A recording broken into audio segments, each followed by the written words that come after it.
Last week was Halloween, which means that this is the best week of the year. The week where you get to steal all your kids' candy.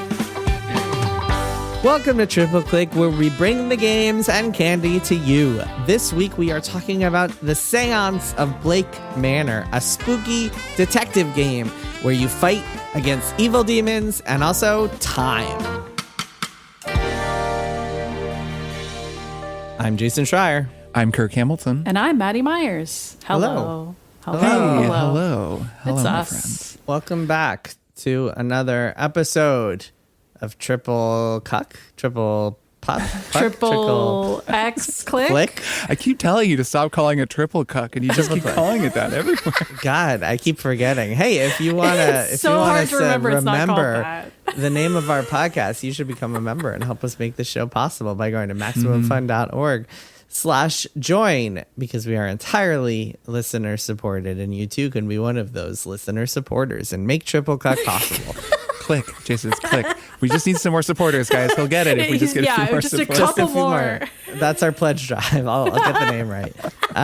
You not only do you get to help make the show possible, you also get our monthly bonus episodes, which include lots of cool things, including the one we just did where we talk about Indie Game the Movie, the 2012 documentary that is absolutely fascinating to revisit today. We talk about the games that were featured in it and the people that were featured in it, including Phil Fish and Fez and Super Meat Boy, the two guys behind that, and Jonathan Blow's Braid.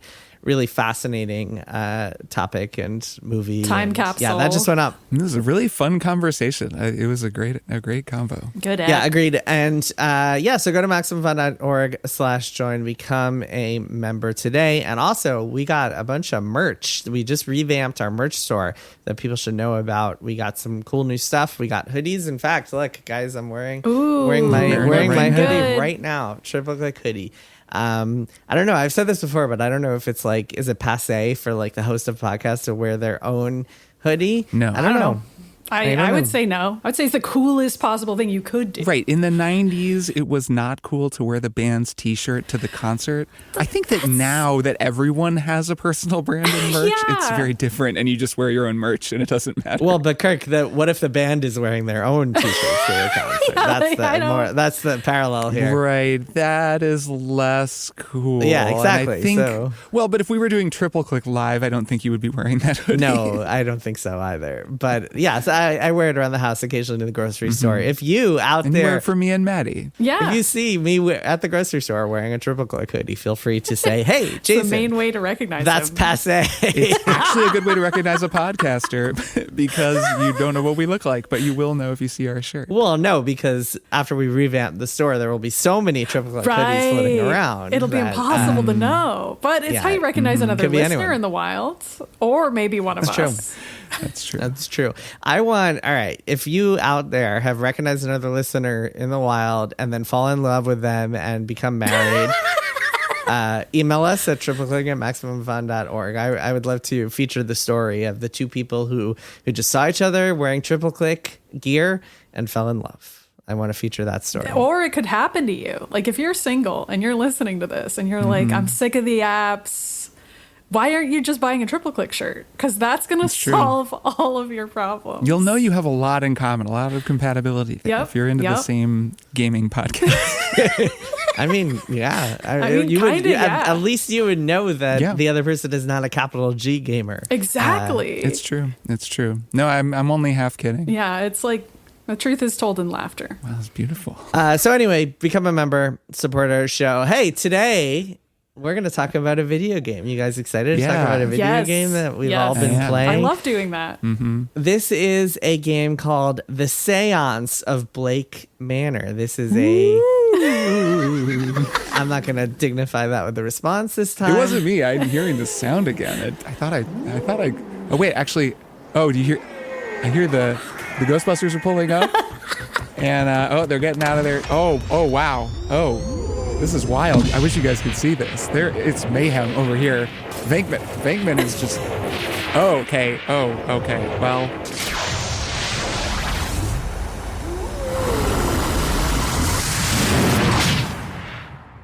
All right. Thanks, guys. Okay, well they have busted the ghost. I'm pleased to report that the ghost has been busted. That's great news. I think all the people who were going to support Triple Click like a few minutes ago are now just like, all right, after those Kirk shenanigans. After this, I now will give even more. It's really too bad because the Ghostbusters have left me with a hefty bill that we are going to have to talk about at our next business meeting. Do the Ghostbusters send bills to the homes and apartments? Do, They right? do. Remember, that's a whole Yeah. plot point in the first Ghostbusters where they're at the hotel and he's like quibbling about the bill and they're like, all right, if you don't pay us, we'll put the ghost back. And he's like, oh, never mind. The first movie, a lot of the jokes are logistics based. I mean, it's a movie about a small business. Like that is what the first movie is about. If we want to transition here, the Séance of Blake Manor, financials are also a huge plot point in this game, and That's a good logistics are a point. huge Sure. plot point in this game as well. See, Jason, I'm getting us back on track. You brought us like back that? on track. The Séance of, you are correct. So the Séance of Blake Manor is a supernatural detective mystery game set in 1897 Ireland. It is developed by a small independent game studio, also in Ireland, called Spooky Doorway, that previously made Dark Side Detective, which is a series of point-and-click adventure games. This, unlike those games, is a 3D game. It is set inside a manor, and you play as a private investigator named Declan Ward, who is sent to Blake Manor to figure out what happened to a disappeared woman, a missing woman named Evelyn Dean. And when you get to the manor, you are tasked with investigating and poking around people's rooms and interrogating suspects and trying to figure out just what happened to her, while trying not to get devoured by ghosts along the way, because as we established last week, unlike some other like adventure games that only hint at supernatural or spooky themes, this one is chock full of them, chock full of demons and ghosts and all sorts of supernatural stuff. So the reason that Evelyn Dean and all these other guests are here in the hotel is because they are having a big seance where they are going to summon the spirit of a dead person and try to talk to them. And so that brings us to the other kind of core part of this game, which is the time mechanic. You only have 3 days before the seance, and you have to figure out what happened to Evelyn Dean before then. And every character who is in the mansion and all the other suspects and hotel guests and hotel staff have their own schedules. Some of them will be at breakfast at one time. Some of them might be watching a lecture at one time or hanging out in the stables at a time. And every action you do takes up time on this schedule. So if you are choosing to, say, poke around in someone's bedroom at a given hour, that means you cannot also be going and having breakfast. But it does mean that one of the person whose bedroom you are poking around in might be at breakfast, which allows you to do it. It's a super fun game. We've all been playing it. I finished it. I really enjoyed it. I talked about it a little bit last week. I want to hear what you guys think. Maddie, why don't you start? What do you think of the Séance of Blake Manor? I loved this game. I also finished this, just finished yesterday.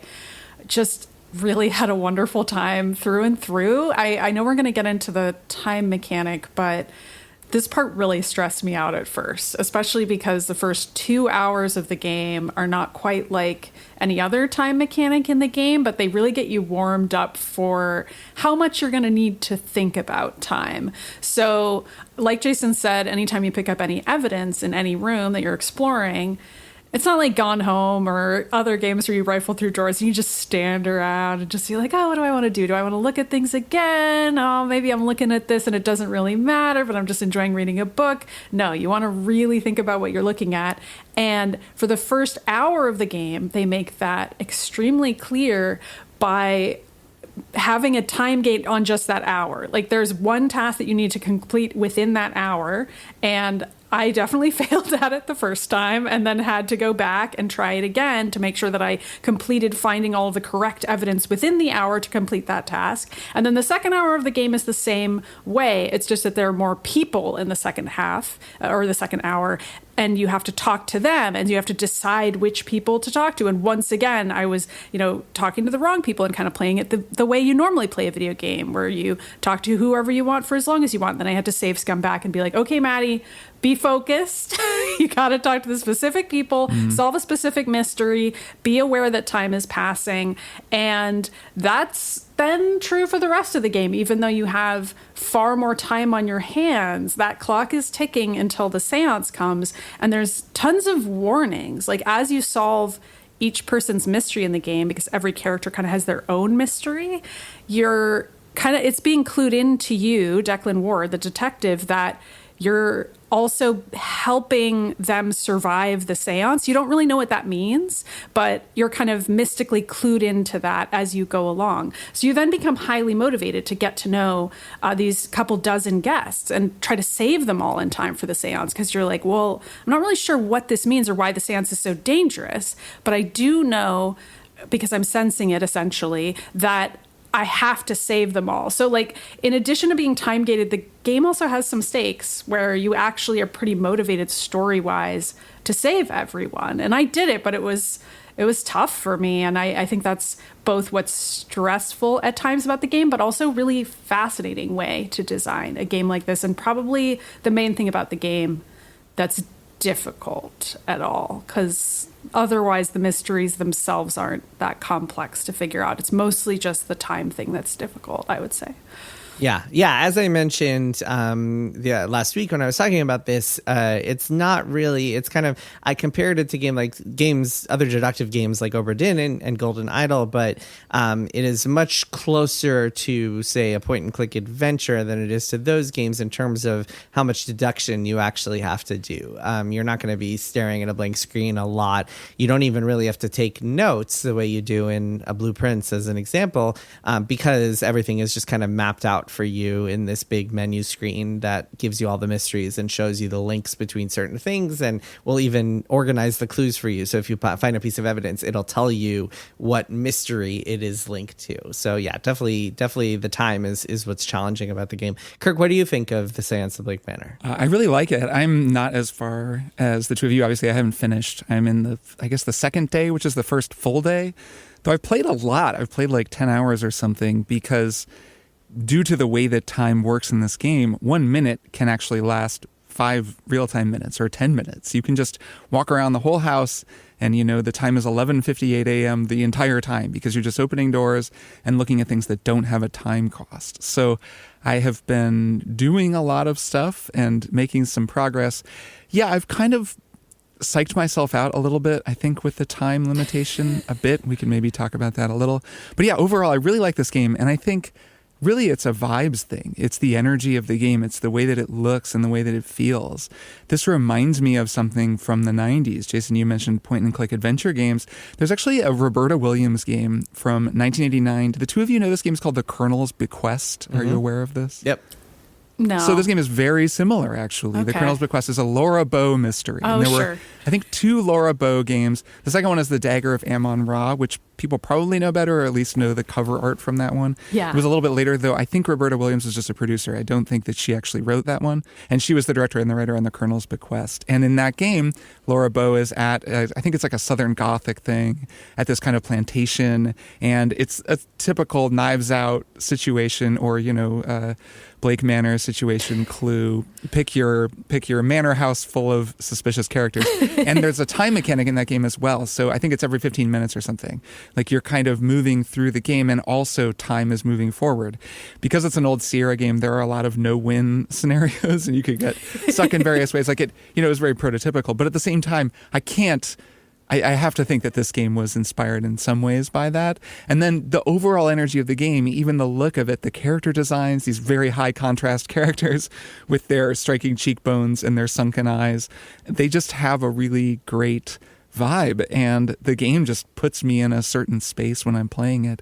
And I love that about it. I love just being in this very chilly, haunted place and wandering around and seeing what I see. Yeah, the art is really striking. So the house itself and the 3D modeling, it actually kind of looks like Blueprints. It's kind of just like a 3D manor, like interesting 3D, smooth 3D. Was this made in Unity? Is it the same engine? It does definitely look similar. I don't know. I can look it up in a second. But then like important. What's more interesting to me visually is these kind of comic book style like pastiches that you'll get every once in a while, where it'll be like a bunch of graphical panels panels, and then also, like you mentioned, Kirk, the character design. And so what the game does is it has 2D style art. Like the characters all look 2D, and they're just kind of standing in this really interesting way, kind of transposed on the 3D. And it's a cool effect and makes all the characters look really interesting and distinct. I mean, you could tell who a character is from many feet away. Yeah, just which is really cool. They're all distinct looking and really well designed. The other thing that I think really stands out from a vibes point of view is the setting and the history and the fact that it's just so full of really interesting Irish lore and Irish mythology and Irish names, which can be a pronunciation minefield, but really fun to navigate and try to figure out. And also great Irish voice actors. And then there are also some characters who aren't Irish and have their own kind of interesting histories. People who are from other countries. There's like a Muslim woman, I believe it's from Egypt, to remember 100%. There's another woman who's from Barbados. There's other kind of interesting characters, and it really does a good job of giving you history in an interesting way, not in a bland historical way, by letting you get to know these characters and their beliefs and their religions and their kind of their obsessions and their flaws. And I think that all is really cool, and another thing that is just really appealing about this game to me. Yeah, I totally agree. I mean, I've talked recently about Kingdom Come Deliverance 2, a game that is set at a real historical time. And that's one of the things that feels like a revelation in that game to me, is that it's actually a great idea to set a video game during a real time in history when there were real people and you can go and learn actual things about the world, because that's inherently interesting, at least to me. And I find that that's the case with this game as well. I really appreciate the library in this game. This must be in other games, but I've never quite seen an in-game library done the way that it's done in Blake Manor. It's right there, just off the atrium. You can go in at any time. At times, the library is important to the narrative. You know, things will have happened there. You'll have to investigate and find clues. But also it's just a library, and there are a series of shelves, and each shelf, you know, there's one for medicine and one for Irish mythology and one for world mythology and one for religion and so on. And you can freely click on any of them without a time penalty. And then it gives you a whole series of things you can look up. And as you learn new bits of lore, and I say lore, but really it's bits of history about the world, it'll tell you, you know, you unlocked a new research subject. And a lot of times you can just go read those. Well, also lore, for folklore, like literally. Yes, true. Yeah. But, you know, this is just, it's always funny to use the word lore to talk about, you know, I don't know, the actual things that happened. Colonization of Ireland or something. Well, the canon, really the canon of Ireland. Canon events. The canon events canonically, that happened in Ireland. Real life canon. Yes, the canon of history. So you unlock that topic, and then you can go read about it, and it's really neat because there's no cost to doing so. It just gives you some more context for this place and this time. And I think that that's really cool. You know, the mythology and the folklore are all fascinating. I think Irish folklore is really interesting in general. I've been talking to my sister about Sinners. So Sinners is like back in the back of my head, and there's a lot of Irish folklore in that movie. And I've just been thinking about it in general lately. And so it's fun to be reading about that. But also this game is about actual Irish history as well. And, you know, the sort of occupation of Ireland by England or by the English, and, you know, people building houses on conquered land. The whole premise of Blake Manor is that this manor has been built on conquered land, it's called, which is basically stolen land and is seen as stolen by the people who lived there before the English turned up and started taking land and building manors. And then that kind of ties in with the Gothic horror, you know, like the whole idea of Gothic is that there's a buried truth that everyone isn't acknowledging, some horrible haunted thing. And so Southern Gothic, actually, like the Colonel's Bequest, the whole idea of Southern Gothic is that roiling under everything else, there's this horrible truth, this historical thing that happened. Slavery and succession and the Civil War. Yeah. And here, it's a similar idea. It's a kind of a Irish Gothic, I guess, but it's the same, there's this same kind of original sin underneath everything else. And that kind of underlines everything in the story and gives it this kind of haunted, doomed vibe. And it's all tied to the real world. I think that's awesome. By the way, it is made in Unity. Okay, that makes sense. Okay, It looks very similar to Blueprints in a lot of ways with the line art for each room. That's a compliment for sure. It looks great. But just to speak to your point, Kirk, part of why it's different from something like Kingdom Come is because, as we said, there are ghosts in this game, and this is made clear immediately. Within like the first 30 seconds of booting it up, you see a ghost, and then she disappears into a flock of crows. Like, it's very clear that ghosts are real, and you're like, I guess I'm in a world where this is going to matter. And I sometimes I do get a little too scared by horror games. That's not the case in Blake Manor. Like, it wasn't like when I was playing Resident Evil 2 and I had to keep taking breaks because I was getting too freaked out. This game is like just the perfect level of scary, where there aren't quite jump scares exactly, but you can kind of see something out of the corner of your eye maybe, and you'll turn and be like, oh, what's there? But sometimes you'll turn and be like, oh, that statue actually just flipped around, and that really happened. Like, I did see something out of the corner of my eye, and it occurred. It's like The Shining. It feels very Shining-ish. Yeah, except The Shining is really, really scary. I just want to kind of emphasize that if you're like a little squeamish about horror, but you do like the vibes, I think you can probably still handle the level that Blake Manor is operating on, because it never quite gets to the level of like, oh, a monster is chasing me down the hall and I have to escape. It's more vibes based, and the sound design goes a really long way when it comes to that, I think, to just perfectly balancing the scariness with the just intrigue of the mystery and wanting to find out what's going to happen next, and that really driving you. I mean, it definitely is what drove me to finish this game in the past few days. It's just being like, what's going to happen, and also wanting to know what happened to Evelyn Dean. I was hooked. I was like, what's going on? And as you find out more, you get to learn, you get to know. Yeah, I like the sound. I love the sound of the floorboards when you walk over floorboards sometimes and they creak. It's a nice touch. The music is cool. With the music, I almost wish there were either more of it or less of it, if that makes sense. There aren't that many tracks of music that play. It's this cool kind of keening. It's very just like a drone kind of with some sort of weird, dissonant frequencies and weird sounds. It's cool, but it repeats quite a bit, and it's also constantly playing. And there are definitely times where I would just be walking around for a long time looking for something to do and would just start to feel a little too oppressed by it, where if there was a little more variety, it would work. Or if the music actually faded in and out a little bit more, then maybe would have worked better for me. This is like a very minor complaint, because I do like what they're doing musically. It's funny you say that, because Blueprints, some commonalities here. I mean, they're very different games, but the manner looks similar, and they're both published by Raw Fury, the same publisher. So worth drawing at least a couple parallels. Blueprints, the way that game handled music, where it would be so totally silent most of the time, and then the music would swell and be awesome during like pivotal moments, or when you walked into a certain room that was really special. That was such an effective way of doing it that you could see that working for Blake Manor if they had gone that route. For sure. And that approach really supports a game that you play for 100 hours or however long I played Blueprints, where it's so hard to create enough music to support a game like that. Otherwise, it's something that open world games fall into as well. I remember this with old Fallout games, or The Witcher even had this issue where the open world music plays too much, and because you're going to play so much of the game, you start to get a little sick of it, even if it's really good music. And I have had a little bit of that with this game. That's what podcasts are for. Let's talk about the time mechanic, because that is the most interesting thing I think about this game, and it's one thing that this game does that I really haven't seen a lot of games do. Maybe the closest comparison point is Inkled's Expelled and Overboard, but those were so small in comparison to this, and such both of those games were really about like a 6 or 7, maybe 8 hour period. Yeah, and they were about like replaying the same day over and over again and getting to know where everyone would be, whereas this is just like one straight. You're not doing multiple runs of this game. I mean, you can if you really want to, but that's not the idea. The idea is you're playing it through, and as you go, you're making decisions, and you might miss things, and that's totally okay.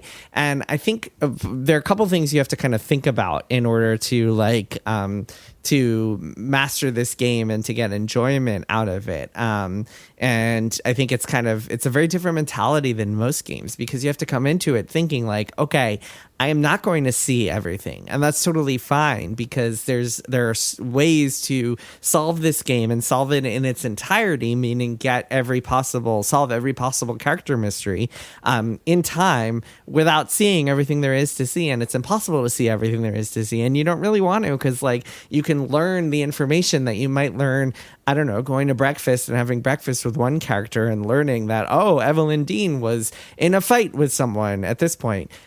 You can can learn that same piece of information in another way by following a different lead, by talking to a different character at a different point. So you have to detach yourself from this mentality of, oh, it's a story adventure game, I want to be able to see every single thing. That's the first thing you have to kind of like reframe your mind and thinking like, and instead of looking at your timetable and seeing like, oh my God, there's so many like lectures and meals and different events. How am I going to see them all? Do I have to go to them all? Yeah. Exactly. Yeah. You have to think like, no, this is not how to play the game. The way to play this game is to think like an investigator and think to yourself, okay, what should I be doing at this time that will get me the closest to like figuring out this particular goal? So that's one way of thinking about it. And then the other way, this is a little bit more micro, but the other way to think about it is that, so there's plenty of time in this game, despite, as Maddy mentioned, the first 2 hours are very stressful because they have very, very strict goals. But after that, the game opens up a lot more and there's a lot more leniency when it comes to the time limit. And I think a lot of people might see a game like this and be like, God, that's so stressful. I don't have to deal with that. But once you get past those first couple of hours, there's a lot of time to get everything done. And as long as you're not just like kind of really wasting it all away or just like waiting around, you can pretty feasibly get all the character mysteries done. But there are a couple of things you have to realize. One is that like at a certain point where you've opened enough drawers and clicked on the generic clothes and spent a minute like peeking in someone's clothes, you'll start to realize that it's always the same marker that is just like, yep, just some clothes. You just wasted a minute for no reason. And you have to pick up on that as you go, which I think is part of the fun of playing this game, is like learning when something is totally generic and you don't need to keep opening the book that has no description but just says book on it. And I think that's kind of like, it's just a different way of playing a game than the kind of typical completionist, like must click on everything, must pour through every drawer mentality. This was tough for me. Like learning that lesson, which was so important that you're saying, Jason, because I took too long to learn that. And like, this is a hotel, so a lot of the rooms are identical in the way that a hotel would be. And so to a certain extent, there's going to be the same exact bedside table with the same book in every single room, or at least almost every room, dozens of rooms. And so once you kind of learn that, you can move on and then recognize, okay, what's actually different about this room? You can open the wardrobe as a free action, but then actually clicking on the things in the wardrobe will take up time. But you can look at them and be like, is it worth clicking on them? And learning that, and then also learning which conversational prompts, which also take up time, are and are not worth your time, is part of the quote unquote difficulty of the game. The other tip that I kind of wish I'd known slightly more is what Jason keeps saying, which I guess I should have listened more last week when you said this, Jason, which is the game actually does really give you so much information in that journal that you have that it's kind of unlike a Golden Idol or an Oberton. Like, I wasn't paying that much attention to just how minute the pieces of information were that are in there, because I was like, well, this is a mystery game. I'm going to talk to people and I'm going to remember the information, figure it out myself. But to a degree, you actually want to be paying attention to what Declan is writing down in his own journal, because he's actually also drawing inferences that are part of the game and the story. And I would say because of that, Blake Manor is almost more of a linear story game that you're playing, as opposed to you playing as a detective. It's more like you're kind of on Declan's shoulder while he's doing the detecting for you, and you're just there for the ride as well, as opposed to needing to do all that legwork. So like, to give one example of this, there's a character's room who I went into and I somehow missed one of the clues in their room.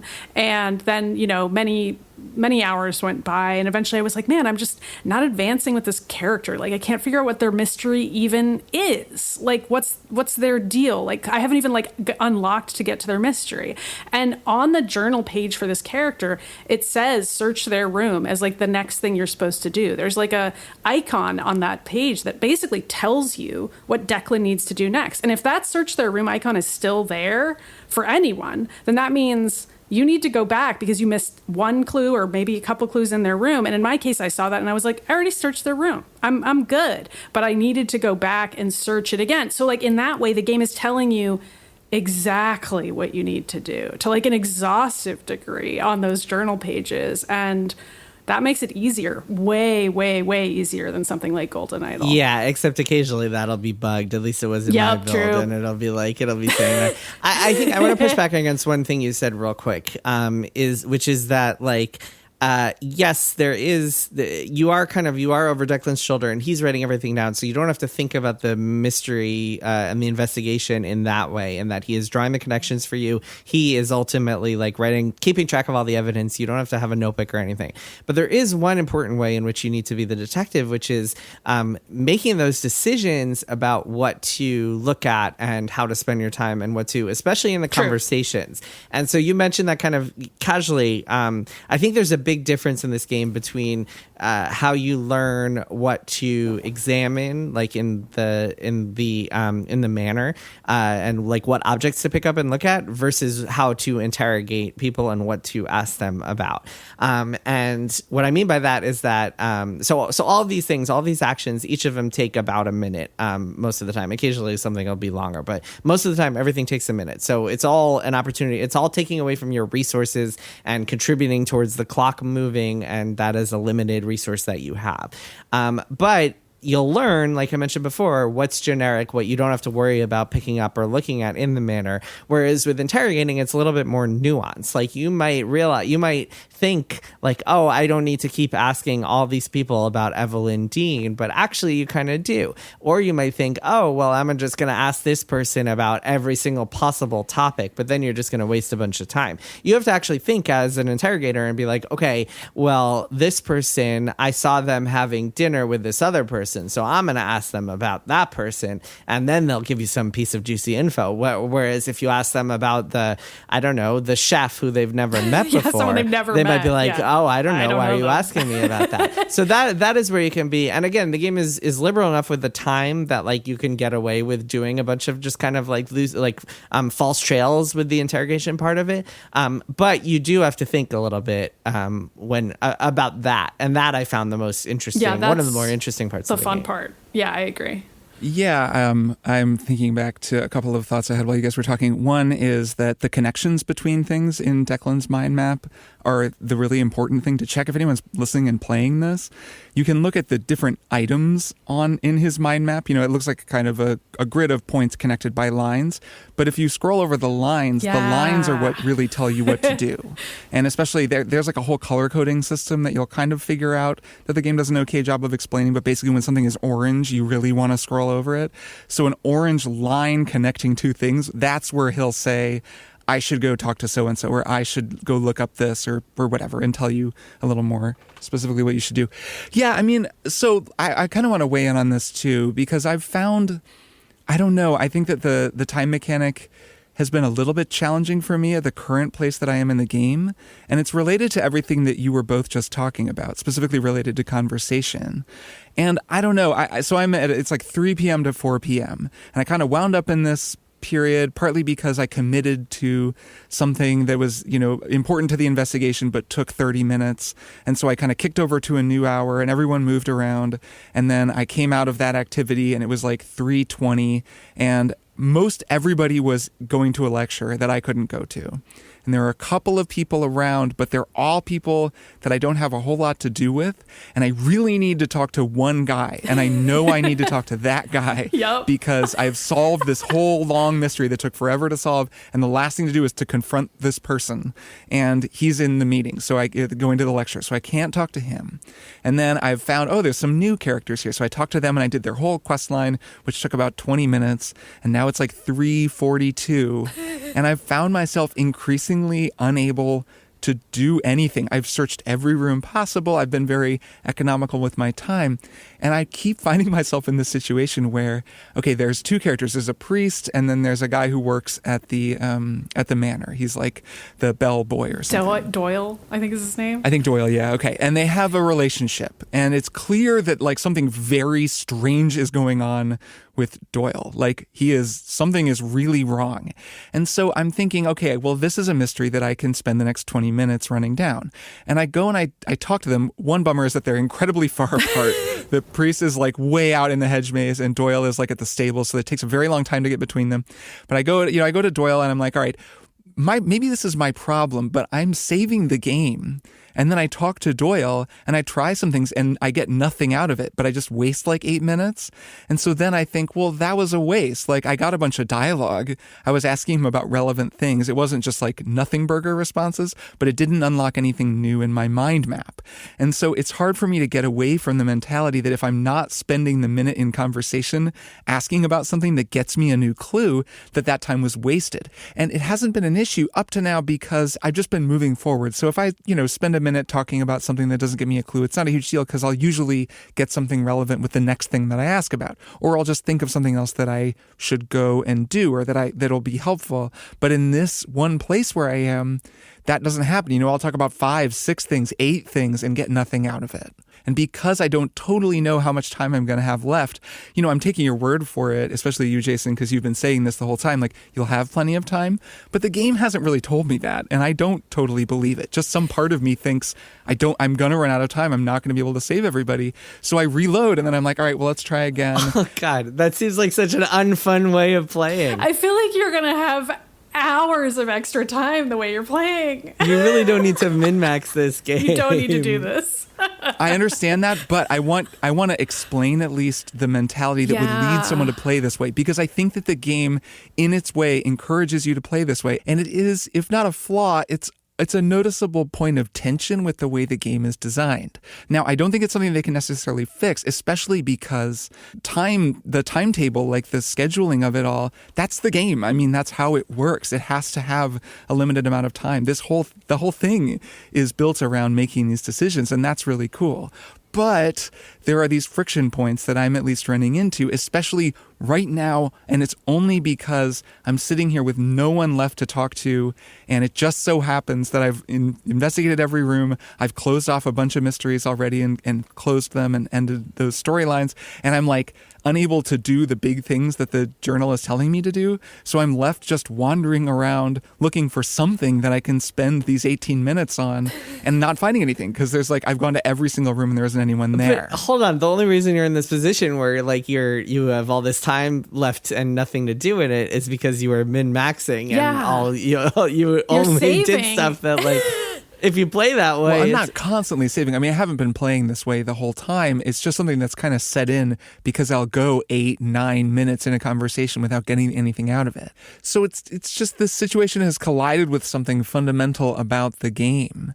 I have a limited amount of time, and each minute can be spent on something that gets me information or doesn't get me information. It's kind of telling me that. But you're still getting interesting things. I mean, when you ask someone about their personal backstory and they just go on some rant about their or you ask someone what they think of someone and they're like, oh, she seems like she's up to no good, it's still interesting. There's no reason you have to go and reload. But interesting isn't going to solve the mystery, Jason. Interesting isn't going to save these people from the seance. This you seems like such an unfun way to play. Oh my but God. just because something doesn't, it's it's interesting in and of itself. It's interesting for its own sake. I would say try to divorce the idea of everything needing to unlock something on the mind map, because it will not. Some of this is the story in the game, and it's not going to be directly translatable into the mind map, if that makes sense. Some of this is simply vibes based and getting to know the characters and not just advancing every mystery methodically. And I don't think the game pushes you to do that at all, because I don't think that the game gives you enough time to be able to make mistakes and go down routes that the way you're playing. I don't think the game would give you as many options as it does if it expected you to only pick the right ones. The fact that there's no fail state for going through a bunch of dialogue trees and wasting a bunch of time, or there is a fail state though. You can theoretically end the game without time to save. I mean, I think you're just playing with you have a strategic mindset for this game, in the sense that you are applying almost a strategy gamer's mind to it. And I understand playing a game that way if it's a turn-based strategy game where you're I need to make every decision count, or my XCOM guys are going to die and I need to reload this and reposition all my guys such that they're in perfect placement. I do understand feeling I need to have this mindset in order to save everyone in the game. I just think you need to somehow find it in yourself to turn that dial down ever so slightly and get more in the visual novel mindset of like, sometimes things will happen in this game that are purely for fun and have nothing to do with anything. So I think that's a really interesting comparison and is very helpful. And I, again, want to be clear here that I'm trying to just critique this thing or understand how this game works a little bit. Yeah, no, I think I get how you got here, truly. What you're saying is very interesting to compare it to a strategy game where you're looking at the battlefield and you're looking at how you can maximize your turns. And where is everyone on the battlefield? And are you in the right spot? So I think that we have described this game accurately in that you are actually trying to do that. In some ways, this is a narrative strategy game. And while I know you can play it like a visual novel and it kind of looks and feels like a deductive mystery game, what you're really doing is kind of just filling out this grid as efficiently as possible and getting, the correct prompts to come up so that Declan can make the right connections to prompt you to then go do the next thing. And there's this tension to the fact that you have to spend time to get enough information points to fill up your information meter so that you know what to do next, and that you can start to feel like, well, that's all I have to do because that's what the game is telling me to do. I'm not saying that's a bad thing. This isn't me knocking the game or whatever. It's more just trying to understand how each of these mechanics works on the player and what they're telling the player to do. And I think that is a really interesting challenge with this kind of game design. Yeah. Do you think the game should signal to you more that you don't have to min-max and that you should you have plenty of time? That's a good question. I wonder if it could explain to you a little bit more that you're going to be fine, or maybe even show you somehow that you have a little bit more time. I think it could. It's tough because, like I've said a few times, the central mechanic is about that tension. You do want to feel like you're having to be careful and to choose. It should feel like the clock is ticking because that's the narrative tension. He's at this seance trying to figure out how to save as many people as possible before this upcoming event happens, and that's central to the tension.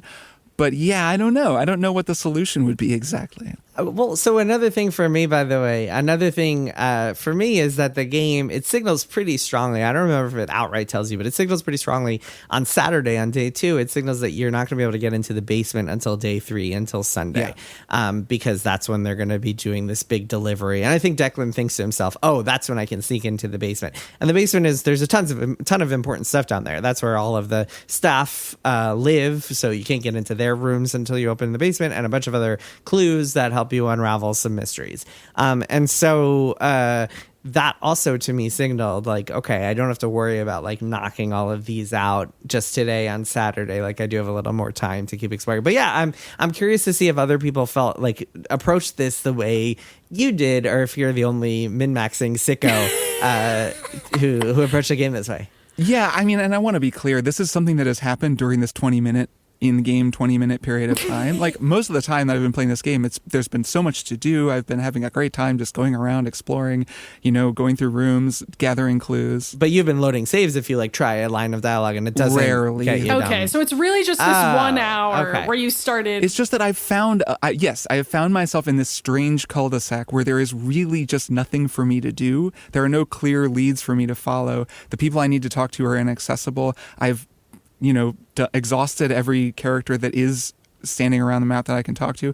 And so I found myself being well, what should I be doing right now with these 18 minutes? And I could just hit the wait, the wait button and wait until 4 p.m. But that feels like throwing away 18 minutes, which is not something I want to do and not something the game has told me is okay. Well, but to Jason's point, those wait buttons are all over the mansion. Wouldn't you argue that is encouraging you as a player to occasionally spend that 16 minutes waiting until the next hour? Yeah, maybe. I don't know. It seems I feel like I'm presenting a case and you guys are giving me evidence, but I just don't really think that's the case because the way the game is designed just makes you feel like you don't have enough time. And that's central to the narrative tension.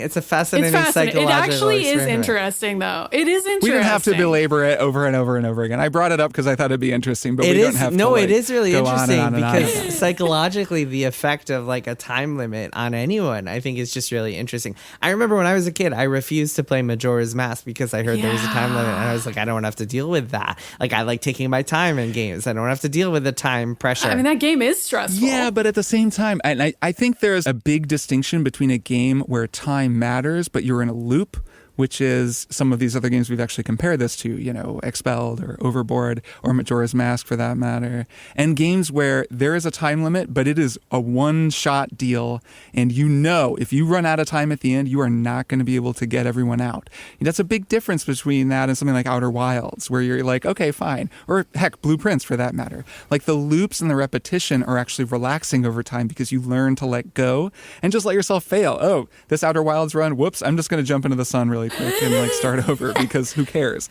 Where in this game, there's that feeling of permanence because it's a one-shot deal. So that does make for a very significant, I think, psychological difference, even though like time mattering in a game is stressful in its own way, regardless of how it actually manifests. I think that's part of what's so cool though about this game is that time matters. For sure. Like I've said, it's the key of the game. Yes. It's like what makes it cool. The fact that I can't think of any other games that are quite like this is part of what makes it matter so much. It's kind of like playing like a permadeath run in XCOM. I keep comparing it to like games like XCOM, but it does have those similarities, Kirk. So I get why it's triggering you to think that way. But it's like if a visual novel could have that sense of urgency, which a visual novel basically never does. You could just click, and it's like, whatever, we're good. We're just going to get to the end of the story. And it's like, well, what if they're actually, people are going to die and a woman is missing, and like actually experiencing those stakes heightened in your body while you're nervously playing the game, and to have these horror elements. I think it was just the perfect amount of stress for me. And I feel bad that it's like it's not quite tuned right for you. But for me, it's super worked. Again, it's that the one period of time where I am, it has been like a weird dead end, but like most of the game, it's been fantastic. You gotta use that hourglass. You gotta just get to the next hour is my advice. I have my own little quibbles about it, which we don't fully have to get into, but I'll just mention one because I know we all feel this. It's like just the absurdity of being a video game character who's like rifled through somebody's room, and then you just walk up to them and you press the confront button and you're like, I know everything about you now. You're right. Planning a murder at this event, or you've murdered someone in the past, and like just the idea of being a guy who's doing that is unintentionally extremely funny at various points in Blake Manor. And like, if I had to quibble with the game at all, that's probably my only quibble, is that every now and then it did make me laugh because I was just like, it's so silly how much information I'm getting on these people. Like, what? And I'm just walking up to them and being like, so you're planning to kill someone here? And they're like, you know what, Declan, you're right. You got me, man. I guess I won't now because you figured me out. Like, it's great. I don't know. That's like my equivalent of a complaint that I could levy at Blake Manor, is that it's a video game. It's simply a game. There hasn't been any other game like it. Other games that play around with time are more like the time loop games that you mentioned, Kirk. Yeah. And speaking of time, it is time for us to take a break and then come back with one more thing.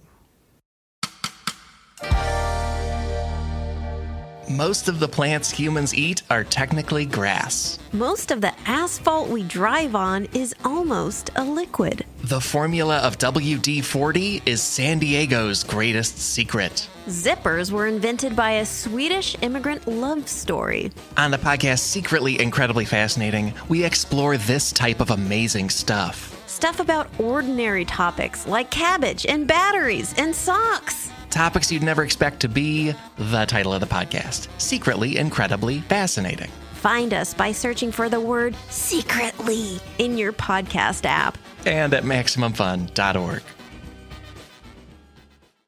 Jackie Cation, hi, and welcome to the MaximumFun.org podcast, The Jackie and Laurie Show, where we talk about stand-up comedy and how much we love it and how much it enrages us. We have a lot of experience and a lot of stories and a lot of time on our hands. So check us out. It's 1 hour a week, and we drop it every Wednesday on MaximumFun.org. And we are back. We have interrogated our suspects for the last minute, and now it is time for one more thing. Kirk, Start us off. My one more thing is a YouTube video that I watched that just was really funny and horrifying. It was kind of alternately hilarious and horrifying that I really recommend, from a YouTuber named Eddy Burback, who is a pretty big YouTuber. I'm sure a lot of our listeners know him. I don't know how I discovered him. Probably the algorithm showed him to me.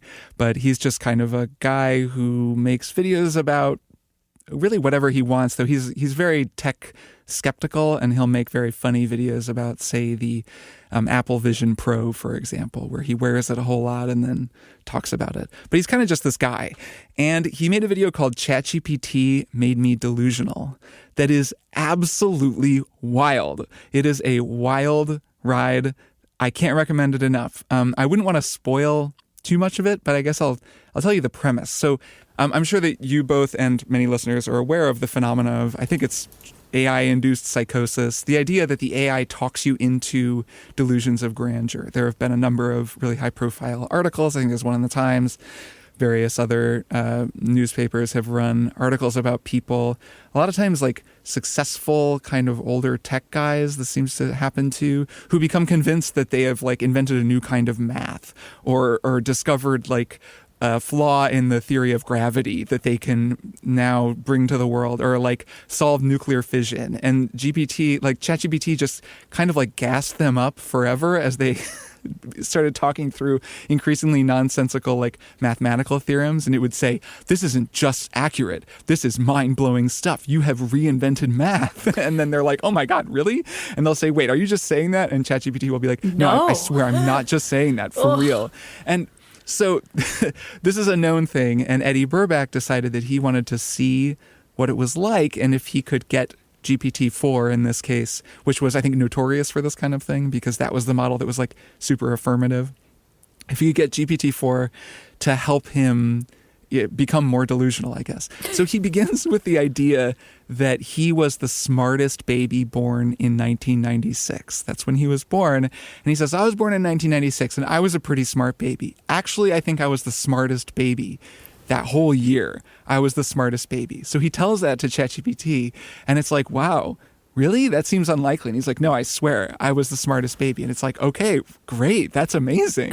And it just believes him. And then he just goes from there. And he goes on this journey of like delusional self-discovery, I guess. ChatGPT is like gradually talking him through ever more extreme exercises and ways that he can reconnect with his genius baby self. And he's just making up stories about how he like invented the iPhone before the iPhone even came out. And like these just increasingly outlandish stories that of course it just believes and then affirms and like folds into the narrative.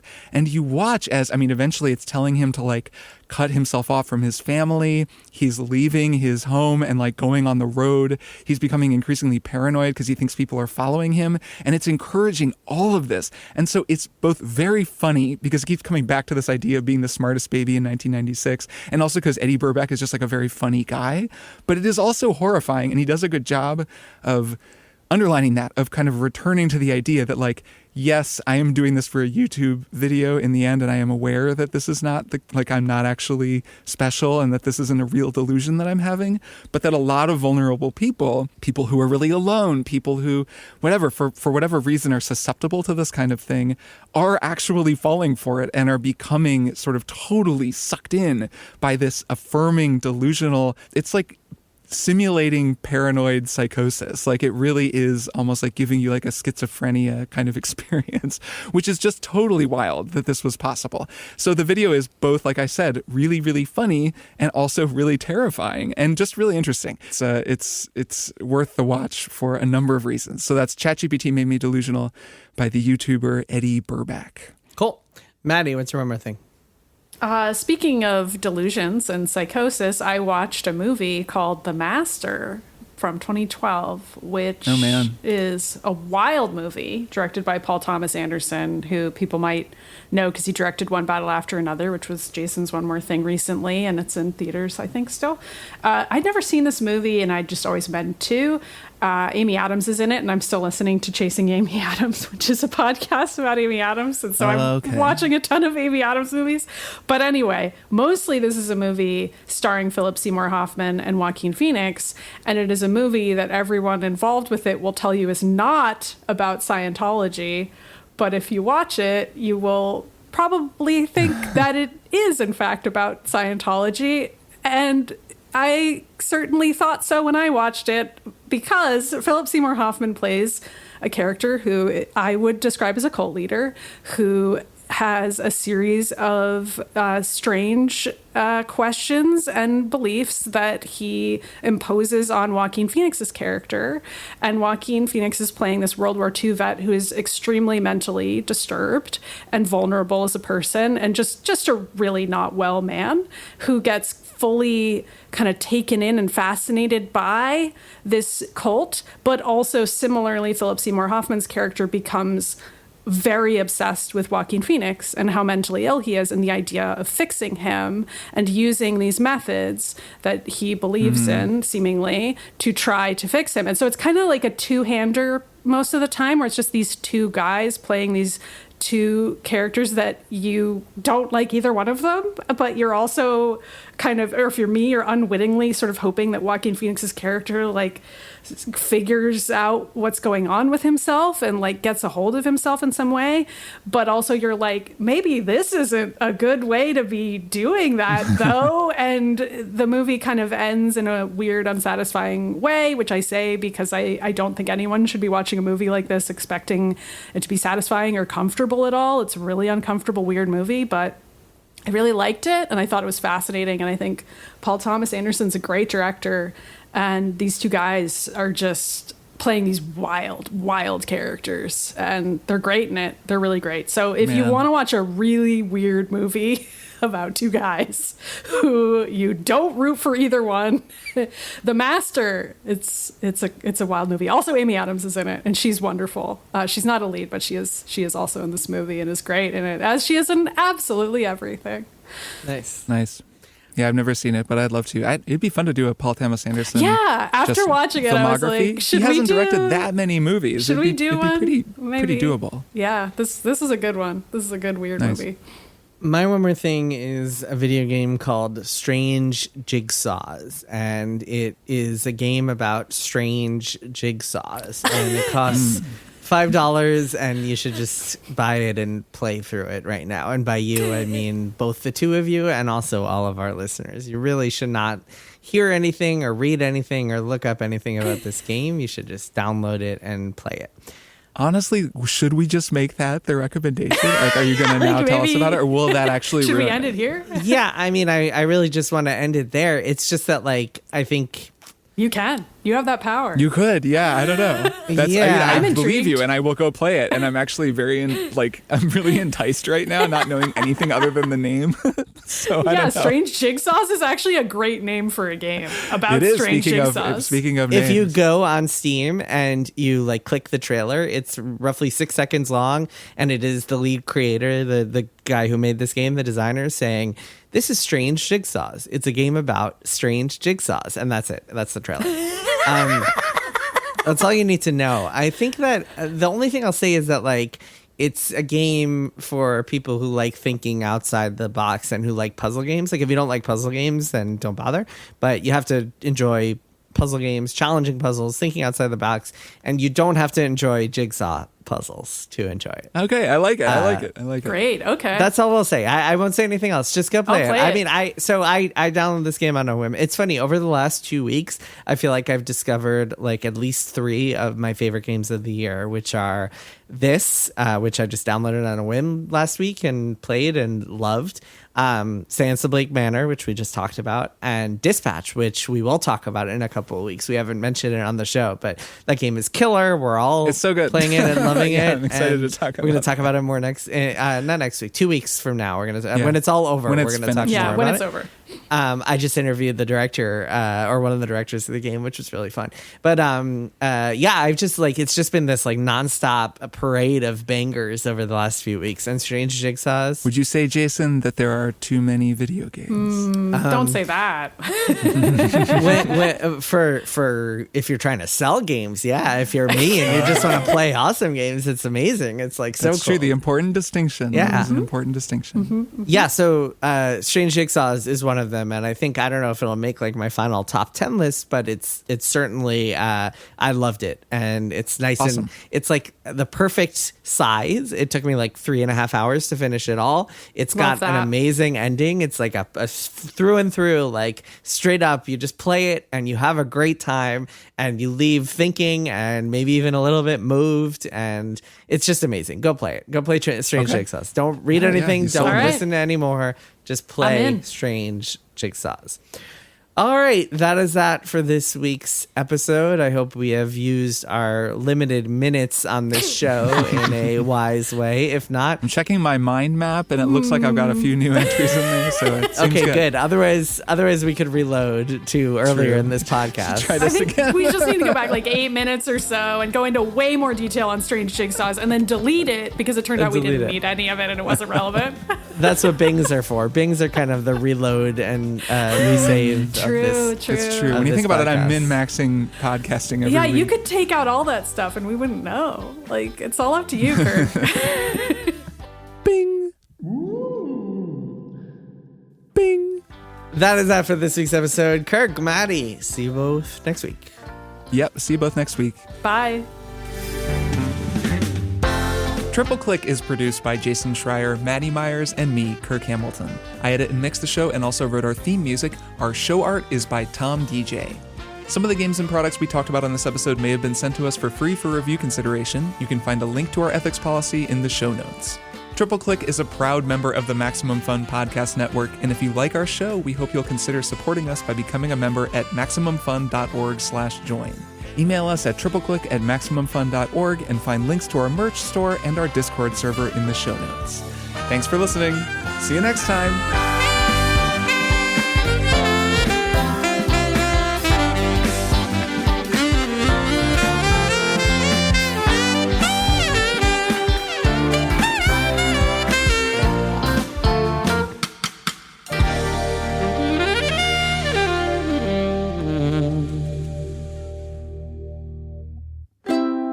Maximum Fun, a worker-owned network of artist-owned shows. Supported directly by you.